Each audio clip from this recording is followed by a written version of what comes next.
carefully about how work is distributed. It may be that working more effectively in teams can mean that it isn't individuals who are becoming overburdened because work is shared to a greater extent in teams and things can be picked up to a higher degree. Certainly our work with looking at professionals going part-time has found, where professionals didn't work a lot more than the part-time hours that they had agreed. It was often very much about working with their team and about delegating, which sometimes also gave opportunities for their team members to take on different responsibilities and new responsibilities. And I can think of a great case of where actually the team members of the individual all were very well developed in terms of being able to take on promoted posts from that. So I think it's kind of saying, well, how does work need to be done? Does it need to be done in the way in which we've traditionally done it, or can we think about organising it differently?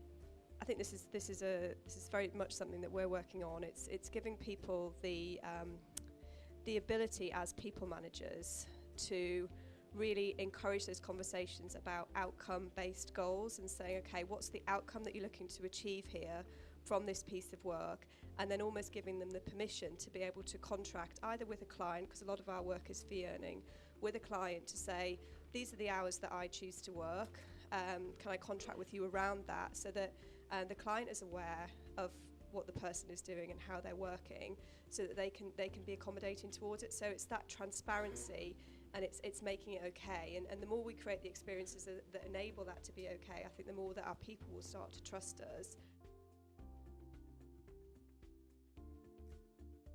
I think it's more about what it does in the long term, about, it makes a lot of sense to say that people who are physically healthy, who are emotionally, mentally healthy, will be able to deliver better in the workplace and be able to help people, to educate them, to provide them with support in terms of being healthier in every sense, I think is a very important aspect of allowing people to deliver. If we're talking about people, maximising their potential, we need to be well in all senses in order to do that. And I think that's one of our challenges, is really finding that time to say, and I think this is where the empowerment piece comes in, is to say, look, it's up to all of us to make sure that we're taking care of, right, not just our work, but our spiritual health, our mental health, as well as our physical health.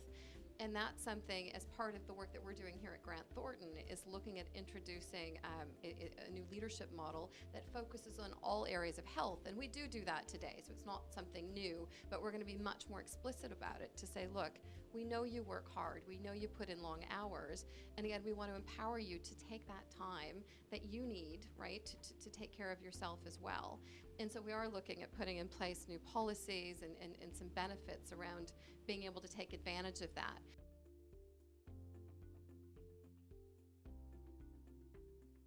I think that's where we do have opportunity, and I think we recognize that there's opportunity in terms of how do we reward our people, and frankly what's important, because different, and we're saying, I hate to say generations, but everybody's different in terms of what they value and what they seek in terms of, is it monetary reward, is it recognition, what's important to me. And I think that's where that dialogue with our people is absolutely so critical, in understanding what's going to drive the behaviors we as an organization want to see, right? But also what's going to drive you, right, as an employee to be much more engaged, right, and wanting to give that extra discretionary input value to the organization.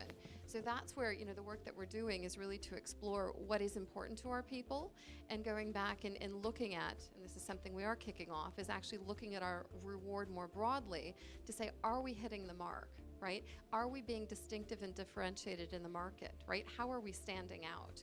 And, ultimately what tells us is if we're getting it right is our employee net promoter score.